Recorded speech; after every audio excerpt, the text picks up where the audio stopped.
With startups, typically there's some kind of equity on offer, and you've got to make sure the split is appropriate given the risk that people are taking on their career. But above and beyond that, you've got to get people to buy into your vision. The vision is what motivates you as an organisation, motivates individuals to play their part in that. So it's got to be a good vision and that people can get behind, and part of that is communicating it well.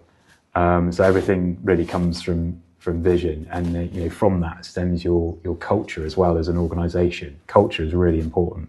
There's that phrase that's often trotted out that culture eats strategy for breakfast, which is so true. You've got to get the culture right as well.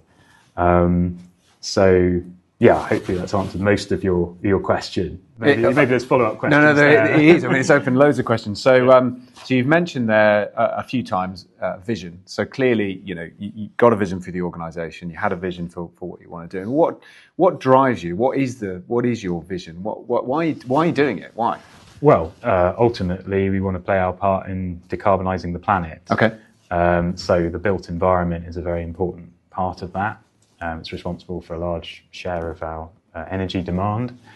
Decarbonising heating and moving to heating through an electrical vector, primarily through heat pumps, is very, very challenging because it boosts the demand, and also heat doesn't typically travel very well. And built-up areas, you can get away with heat networks, but they're expensive and complicated to run.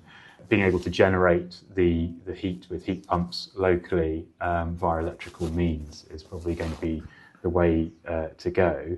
But then you're also bringing in electric vehicle charging as well, which is a big extra demand to model. There is ostensibly a massive opportunity with localizing generation in the built environment behind the meter. But as we spoke about the volatility and the intermittency of renewable generation, it's super important to be able to model how the generation goes in and out on short timescales, and how that is then reconciled with the load behind the meter and the heating demand and EV demand and so on. And that's what we do. In essence, what your system does.